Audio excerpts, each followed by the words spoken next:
تاکہ آپ اپنے نفس کو اس رستے پہ چلا سکیں جس رستے پہ اللہ لے کر جانا چاہتا ہے۔ یہ شروع میں آسان نہیں ہوتا، ایک وقت کے بعد بہت آسان ہو جاتا ہے۔ جیسے طیارہ راکٹ اڑتا ہے تو جب وہ اپنا 80-90% فیول پہلے کچھ سیکنڈ میں لگا دیتا ہے، اس لیے کہ اس نے گریوٹی کو توڑ کے نکلنا ہوتا ہے، لیکن ایک دفعہ جب وہ خلاؤں میں چلا جاتا ہے تو پھر بہت تھوڑے سے فیول کے ساتھ بھی وہ آرام سے تیرتا رہتا ہے۔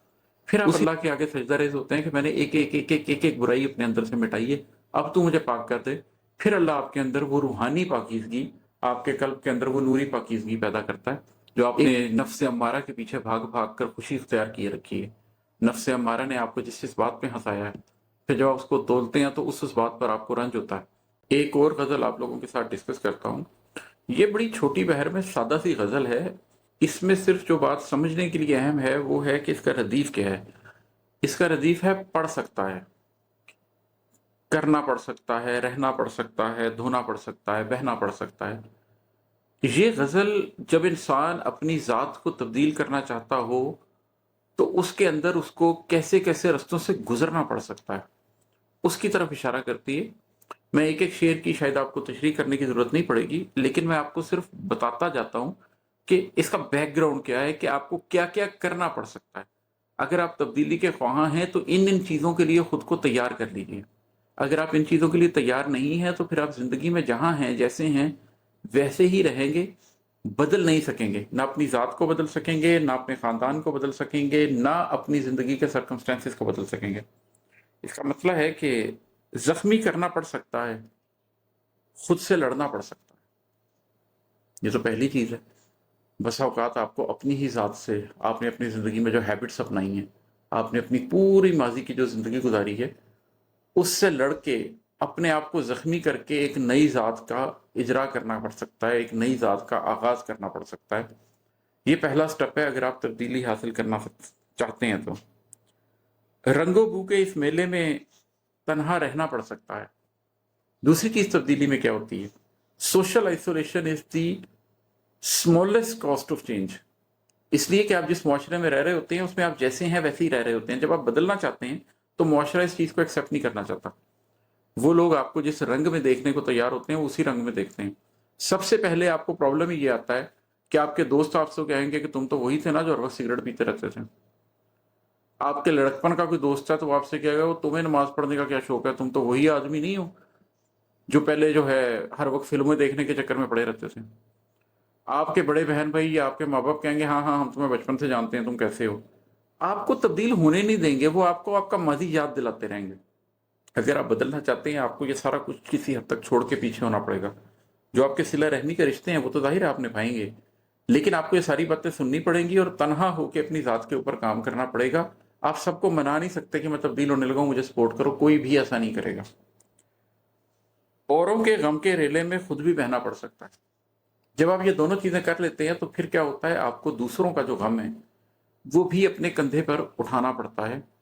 سورہ العصر میں اگر آپ جا کر دیکھیں تو سورۃ العصر دیکھیں، چھوٹی سی سورت، وَالْعَصْرِ إِنَّ الْإِنسَانَ لَفِي خُسْرٍ إِلَّا الَّذِينَ آمَنُوا وَعَمِلُوا الصَّالِحَاتِ وَتَوَاصَوْا بِالْحَقِّ وَتَوَاصَوْا بِالصَّبْرِ، جو ایک دوسرے کو حق بات کی نصیحت اور صبر کی تلقین کرتے رہتے ہیں۔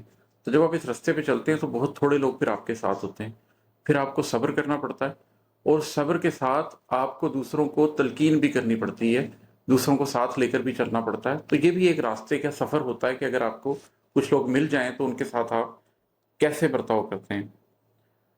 دل کے اندر 7 سمندر ساغم بھرنا پڑ سکتا ہے۔ آپ کو اپنے دل کو بہت وسیع کرنا پڑتا ہے۔ وہی دل جو ایک زمانے میں تھوڑے سے غم سے بھر جاتا ہے، آپ کو اندازہ ہوتا ہے کہ غم ہستی تو ایک بہت بڑا سمندر ہے۔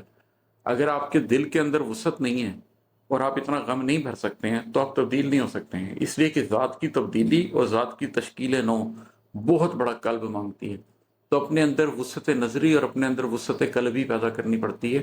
یہ بھی چینج کی ایک بہت ہی امپورٹنٹ چیز ہے۔ آر ہو جس سے کچھ کہنے میں اس سے کہنا پڑ سکتا ہے۔ آپ کو اپنا نفس سائڈ پہ رکھ کے بہت سے لوگوں سے بہت سی ایسی باتیں کرنی پڑتی ہیں، کہنی پڑتی ہیں جو صرف اس لیے کرتے ہیں کہ یہ حق بات ہے۔ آپ کو بےزتی بھی ہوتی ہے، آپ کو صبر سے برداشت بھی کرنا پڑتا ہے، آپ کا دل نہیں مانتا کہ آپ اس شخص کے سامنے بات کریں، لیکن ایک سٹیج وہ بھی آتی ہے جس میں آپ کو حق بات کہنے کے لیے جن لوگوں کے سامنے بات کرنے سے آر محسوس ہو رہا ہوتا ہے ان کے سامنے اپنی بات کرنی بھی پڑتی ہے۔ बेबस बंदा बेकस ख्वाहिश कुछ भी करना पड़ सकता है। आपको अपनी बेबसी का एहसास भी होता है और फिर आपके अंदर जो ख्वाहिश उठती है उस ख्वाहिश को दबाना भी होता है कि नफ्स की ख्वाहिश को आपने दबाना है। तो फिर आपको कुछ भी करके अपने अंदर अपने नफ्स के अंदर उठती हुई उस ख्वाहिश को अपनी बेबसी के बावजूद दबाना भी पड़ता है, ताकि आप अपने नफ्स को उस रास्ते पे चला सकें जिस रास्ते पे अल्लाह लेकर जाना चाहता है। ये शुरू में आसान नहीं होता, एक वक्त के बाद बहुत आसान हो जाता है। जैसे तैयारा रॉकेट उड़ता है, तो जब वो अपना 80-90% फ्यूल पहले कुछ सेकंड में लगा देता है, इसलिए कि उसने ग्रेविटी को तोड़ के निकलना होता है। लेकिन एक दफा जब वो खलाओं में चला जाता है तो फिर बहुत थोड़े से फ्यूल के साथ भी वो आराम से तैरता रहता है। उसी तरीके से शुरू में जब आपने कुछ करना होता है तो आपको बहुत ज्यादा जोर लगाना पड़ता है, लेकिन जब आप एक दफा उस अपने माजी की ग्रेविटी से निकल जाते हैं तो उसके बाद वो सफर आपके लिए बहुत आसान हो जाता है। उसके बाद नफ्स को कुचलना आपके लिए बहुत आसान हो जाता है। मन जंगल में उतरोगे तो जीना मरना पड़ सकता है। आपकी जात, आपका मन एक जंगल की तरह होता है। अभी आपने उसके अंदर झाड़ियां साफ नहीं की होती, जब आप उस जंगल के अंदर उतरते हैं तो ऐसे ही होता है कि जैसे किसी शख्स को अंधेरी रात में वाकई किसी जंगल में उतार दिया गया और वहां पर उसको शेरों का, चीतों का, सांपों का मुकाबला करना हो। उसी तरीके से आपके नफ्स के सांप, उसी तरीके से आपके अंदर के भेड़िए, वो भी आपको काटते हैं। तो आपको अपने मन जंगल में उतर के जीने मरने के लिए तैयार होना पड़ता है, अगर आप जिंदगी के अंदर मुकम्मल तब्दीली अपनी जात के अंदर चाहते हैं। खुद को साफ किया तो जाना गंदा होना पड़ सकता है। हमारे अंदर बहुत सी कुदूरतें होती हैं, हमारे अंदर बहुत कुछ ऐसा होता है जिसकी सफाई की जरूरत होती है और हमने उससे पहलू तही की होती है, हमने उसको सही तरह साफ नहीं किया होता। तो जिस तरह कभी आप अपने घर की डीप क्लीनिंग करना चाहें और आप कालीन भी उतार दें और आप पर्दे भी उतार दें और आप जाला उतारने के लिए भी चीजें ले आएं, तो जब आप पूरा घर साफ करके हटेंगे तो आपकी अपनी हालत ऐसी होगी कि आपको खुद नहाना पड़ेगा।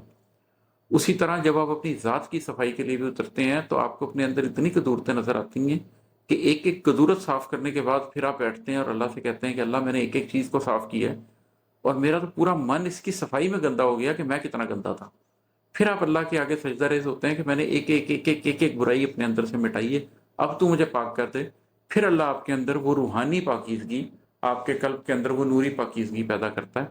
एक दफ़ा जब आप इतना गंदा हो जाते हैं अपने आप को साफ करने में, अपने सब अमाल को एक दिन सामने धरना पड़ सकता है। ये वही पिछले शेर की कंटिन्यूटी है कि फिर जब ये आपके सारा कुछ करते हैं तो एक दफ़ा माजी के सारे अमाल आपको अपने सामने धरने पड़ते हैं, सब कुछ देखना पड़ता है, ऑन करना पड़ता है। आप तस्लीम करते चले जाते हैं, करते चले जाते हैं, करते चले जाते हैं। अल्लाह ताला के बारे में हमें पता है, हदीस में ये बात पता चलती है कि क़यामत के दिन मोमिन को अल्लाह ताला अपने पर्दा रहमत में ले लेगा और उसको एक एक गुनाह याद दिलाएगा और कहेगा कि तुमने ये किया है। मोमिन मानता जाएगा तो अल्लाह ताला कहेंगे कि देख, मैंने तेरा दुनिया में भी पर्दा रखा है, यहाँ पर भी तेरा पर्दा रख रहा हूँ। हमें चाहिए हम इस दुनिया में ये काम कर लें कि इस दुनिया में सजदा रेज़ होकर वो एक एक चीज़ मान लें, एक एक चीज़ के ऊपर तौबा कर लें और एक नए सफ़र का आगाज़ करें। अपने सारे अमाल को ऑन करें, अपने माजी से भागे मत। माजी से भागना, माजी से फरार इख्तियार करने का कोई फ़ायदा नहीं है। अपने माजी को ऑन करें, अपने गुनाहों को ऑन करें, अपनी गलतियों को ऑन करें और एक नई ज़ात की इब्तिदा करें। और है कि माजी का एक एक तबस्सुम तोल के रोना पड़ सकता है, जो आपने नफ्स अम्मारा के पीछे भाग भाग कर खुशी इख्तियार किए रखी है। नफ्स अम्मारा ने आपको जिस बात पे हंसाया है, फिर जब आप उसको तोलते हैं तो उस बात पर आपको रंज होता है। अपनी ही खुशी के ऊपर आपको दुख होता है कि मैं किन किन बातों पर खुश होता रहूं। मैंने अपनी ज़िंदगी ज़ाया कर दी है ऐसी खुशियों के पीछे जिनकी कोई हकीकत नहीं थी, और मैं उन खुशियों, उस तमानियत के पीछे नहीं भागा जिसने मुझे हकीकी खुशी अता करनी थी। और मकता है कि आज इमाद गमे हस्ती को तन्हा ढोना पड़ सकता है। ये सारा कुछ करने के बाद फिर आप होते हैं और गमे हस्ती होती है और फिर आपने उसको तन्हा ढोना होता है सारी ज़िंदगी। ये और बात है कि जब आप उसको तन्हा ढोना शुरू कर देते हैं तो एक वक्त ज़रूर आता है जिसमें अल्लाह फिर आपके ऊपर कर्म कर देता है और वो गमे हस्ती नहीं रहती, बल्कि आप उसको एम्ब्रेस कर लेते हैं। वो आपके लिए एक निशात का बाइस बन जाती है। उसके बाद आपको सिर्फ एक निगाह रखनी पड़ती है कि आपसे कोई गलती ना हो जाए, लेकिन आपके सीने पर कोई बोझ नहीं रहता। लेकिन उससे पहले बहुत देर गमे हस्ती को ढोना पड़ता है।